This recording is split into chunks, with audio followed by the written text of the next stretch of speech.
Good morning dear students. આજે આપણે જોવાનું છે કે કલીલની બનાવટ. કલીલની બનાવટ જોતા પહેલા આપણે જોઈએ કે મિસેલ રચનાની ક્રિયાવિધિ. તો મિસેલ રચનાની ક્રિયાવિધિ જે આપણે આગળના લેક્ચરમાં જોઈ હતી એ થોડું રિવાઇઝ કરી લઈએ કે મિસેલ રચનાની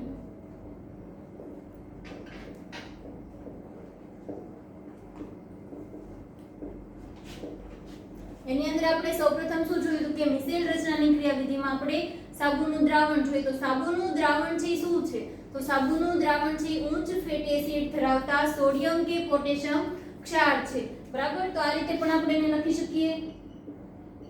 સોડિયમ પોટેશિયમ ક્ષાર છે જે ખૂબ જ લાંબી ચેઇન ધરાવે છે. તો હવે આપણે એની જે લોંગ ચેઇન છે એની સોડિયમ કે પોટેશિયમ સાથે પ્રક્રિયા કરીએ તો આ રીતે બનશે. હવે આયનીય હોવાથી બે આયનમાં વિભાજિત થશે, ઋણ આયન અને ધન આયન. ત્યારબાદ આપણે જોઈએ તો ફરીથી ઋણ આયન છે બે ભાગમાં વિભાજિત થશે. એક તો હાઇડ્રોકાર્બન શૃંખલા R. કઈ રીતે યાદ રાખવાનું છે? સામ. બરાબર. હાઇડ્રોકાર્બન શૃંખલા R છે જળ વિરાગી એટલે કે અપાકર્ષણ, જળ અનુરાગી,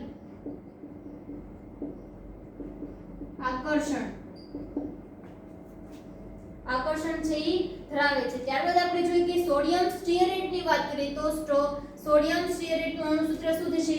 તો આપણે જોઈએ તો CH2 CH3 CH2 cysteine COO Na+. બરાબર. ટોટલ છે કેટલા? 17 કાર્બન. આ કાર્બનને આપણે ગણતા નથી. ટોટલ 17 કાર્બન છે. હવે એની અંદર આપણે જોઈએ તો 1 2 3 4 5 6 7 8 9 10 11 12 13 14 15 16 17 આ રીતે થશે.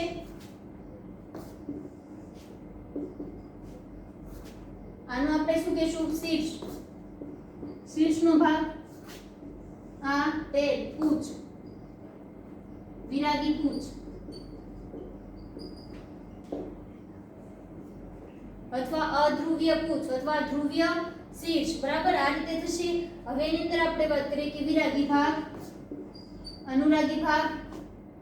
ત્યારબાદ છે શું થશે કે પાણીની અંદર કોઈ દ્રાવણમાં લઈએ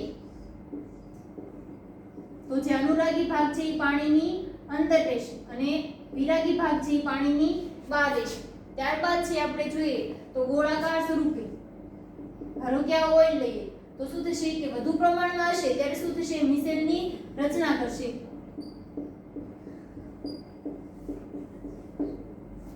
મિસેલની રચના કરશે. આ રીતે છે સાબુની આ રીતે મિસેલ રચાશે અને જે આપણે જોઈએ તો મેલ છે એ દૂર કરશે. બરાબર. મિસેલ રચનાની ક્રિયાવિધિ છે આપણે આ રીતે જોઈ હતી. ત્યારબાદ આપણે જોઈએ કે લોરેલ સલ્ફેટ એની પણ ક્રિયાવિધિ કેવી છે? સાબુની ક્રિયાવિધિ જેવી છે. અમુક ચોક્કસ સાંદ્રતાએ થાય છે. તો ચોક્કસ સાંદ્રતા જેને ક્રાંતિક મિસેલ સાંદ્રતા કહેવામાં આવે છે. તો સાબુની ક્રાંતિક મિસેલ સાંદ્રતા કેટલી છે? તો 10⁻³ થી 10⁻⁴ મોલ લિટર ઇન્વર્સ જેટલી છે એની સાંદ્રતા થાય છે. ત્યારબાદ આપણે જોઈએ કે કલીલની બનાવટ. તો કલીલની બનાવટ છે આપણે જોવાનું છે.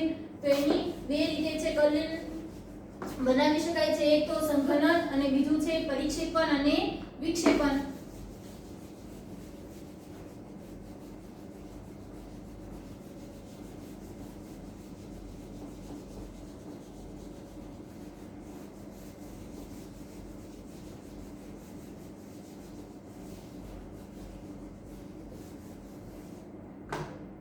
સંઘનન અને પરિક્ષેપણ અને વિક્ષેપણ. હવે આપણે જોઈએ તો સંઘનનનું આપણે જોઈએ તો એની પણ બે ભાગ પાડવામાં આવે છે. એક તો ભૌતિક પદ્ધતિ અને બીજું કે રાસાયણિક પદ્ધતિ. તો ભૌતિક પદ્ધતિ છે એની અંદર આવશે દ્રાવકનું વિનિમય અને જ્યારે રાસાયણિક પદ્ધતિ છે તો એની અંદર આવશે કે ઓક્સિડેશન, રિડક્શન, જળ વિભાજન, દ્વિવિઘટન. બરાબર. વગેરે પદ્ધતિ છે રાસાયણિક પદ્ધતિમાં સમાવેશ કરવામાં આવે છે.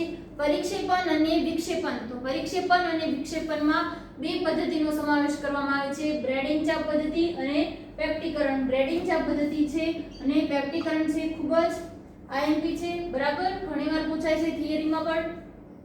ભૌતિક પદ્ધતિ છે એની અંદર આવશે દ્રાવકનું વિનિમય. દ્રાવકનું વિનિમય છે તો એની અંદર આપણે કે સલ્ફરનું છે આપણે આલ્કોહોલમાં દ્રાવણ બનાવ્યું. સામાન્ય રીતે કલીલની બનાવટ તો શા માટે છે આ પદ્ધતિ વાપરવામાં આવે છે? બ્રેડિંગ ચા પદ્ધતિ, પેપ્ટીકરણ, દ્રાવકનું વિનિમય, ઓક્સિડેશન, રિડક્શન, જળ વિભાજન, દ્વિવિઘટન. શા માટે? કારણ કે જે જળ વિરાગી છે, સામાન્ય રીતે આપણે જોઈએ કે દ્વ અનુરાગી અને દ્વ વિરાગી સોલ જોઈ લીધો છે. તો દ્વ અનુરાગી સોલ છે તો સામાન્ય રીતે એનું દ્રાવણ કેવું કે આપણે કલીલમય દ્રાવણ બનાવવું હોય તો એનું ઝડપથી બની જાય છે. જ્યારે આપણે દ્વ વિરાગી સોલ છે તો દ્વ વિરાગી સોલ ઝડપથી બનતો નથી. અમુક ચોક્કસ પદ્ધતિથી એને બનાવવામાં આવે છે. ત્યારે આપણે ઉદાહરણ લીધું કે સલ્ફર, બરાબર, સલ્ફરનો સોલ બનાવો એ પાણીમાં ઓગળતો નથી તો પાણીમાં શું છે? અદ્રાવ્ય. તો એની માટે ચોક્કસ પદ્ધતિનો ઉપયોગ કરવામાં આવે છે. તો એનું દ્રાવણ બનાવવું હોય તો કઈ પદ્ધતિથી? દ્રાવકનું વિનિમય પદ્ધતિથી. ત્યારબાદ આપણે જોઈએ કે સલ્ફરનું સોલ, સલ્ફર સોલ છે એનું આલ્કોહોલ એડ કરીએ તો શું થશે? દ્રાવ્ય થઈ જશે.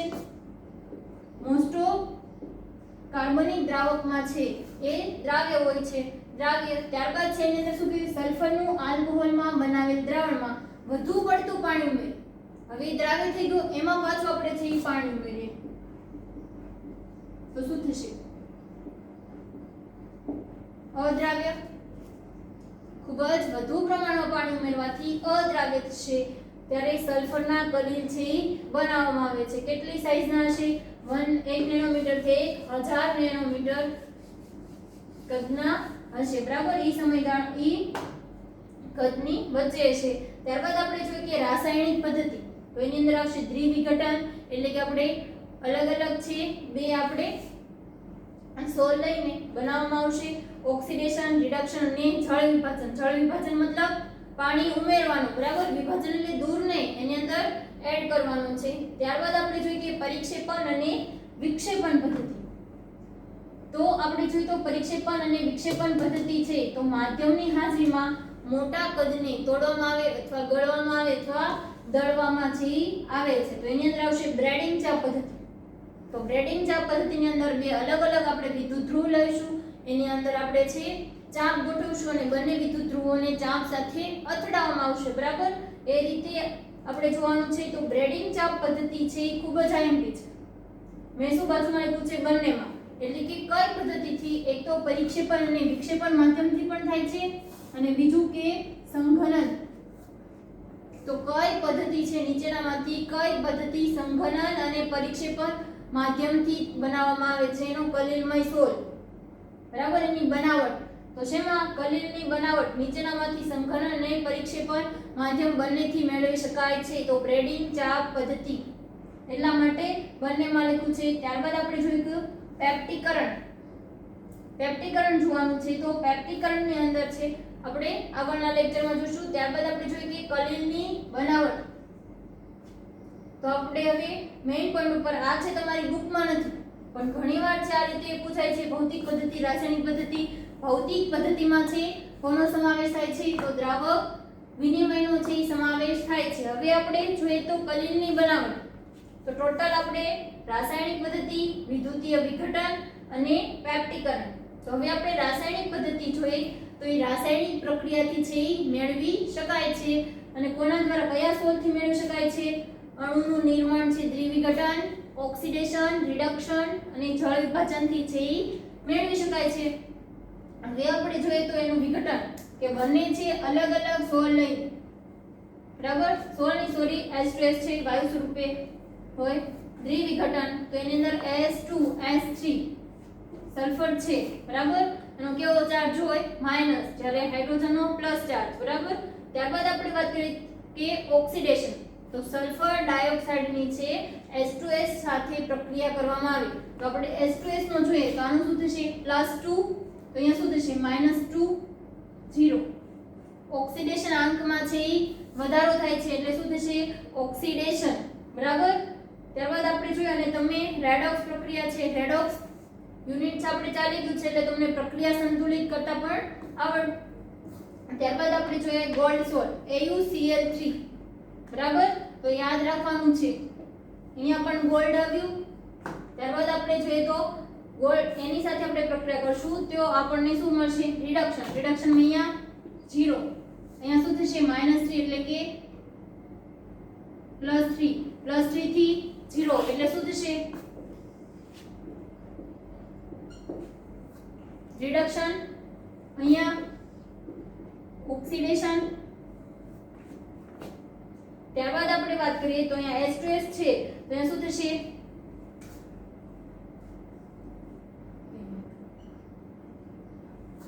બે ને 3 સલ્ફર થયા ત્યારબાદ આપણે વાત કરીએ તો અહીંયા O2 બરાબર એટલે કે બે ઓક્સિજન અને 4 હાઇડ્રોજન H2O ત્યારબાદ અહીંયા વાત કરીએ તો H2S3 ત્યારબાદ અહીંયા 3H2O અને અહીંયા આપણે વાત કરીએ AuCl3 રિડક્શન ત્યારબાદ આપણે જોઈએ FeCl3 તો અહીંયા Fe3+ અને Cl- તો એનું જળ વિભાજન પાણી સાથે પ્રક્રિયા કરીને ફેરિક હાઇડ્રોક્સાઇડ છે એ બનાવશે ત્યારબાદ આપણે વાત કરવાની છે કે તમારે પર્ટિક્યુલર છે યાદ રાખવાનું છે કે દ્વિવિઘટનમાં છે તમે કોની વચ્ચે પ્રક્રિયા કરાવી હતી તો અહીંયા શું H2O3 અને બીજું H2S સાથે છે એની પ્રક્રિયા કરાવી હતી તો એ દ્વિવિઘટન તો આપણે ઓક્સિડેશનમાં શું લઈએ છીએ ગોલ્ડ સોરી રિડક્શનમાં અને ઓક્સિડેશનમાં સલ્ફર ડાયોક્સાઇડ અને H2S પર્ટિક્યુલર તમારે પ્રક્રિયા યાદ રાખવાની છે અને એની અંદર રિડક્શન થાય છે ઓક્સિડેશન થાય છે એ યાદ રાખવાની છે તો અહીંયા તમારે યાદ રાખવાનું છે રાસાયણિક પદ્ધતિમાં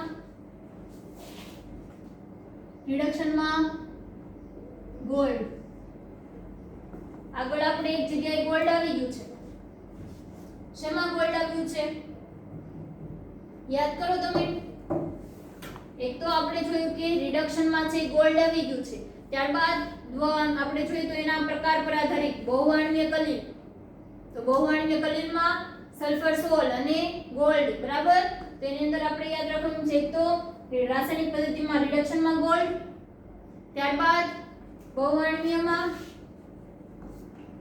ત્યારબાદ આપણે વાત કરીએ કે વિદ્યુતીય વિઘટન અને બ્રેડિંગ ચાપ પદ્ધતિ તો વિદ્યુતીય વિઘટન અને બ્રેડિંગ ચાપ પદ્ધતિ છે તો એની વચ્ચે શું કરવામાં આવે કે ધારો કે કોઈ પાત્ર છે લેવામાં આવે છે એની અંદર એક પાત્ર છે એની વચ્ચે બે વિદ્યુત ધ્રુવો ગોઠવવામાં આવે છે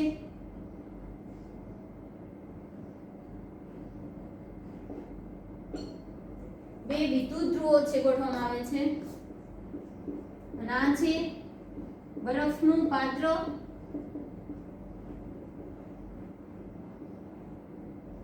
આની વચ્ચે વિદ્યુતીય ચાપ ગોઠવવામાં આવે છે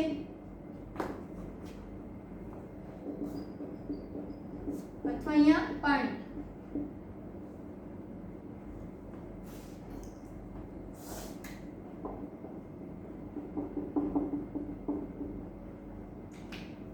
અને બીજું કે અહીંયા શું છે પરિક્ષેપણ માધ્યમ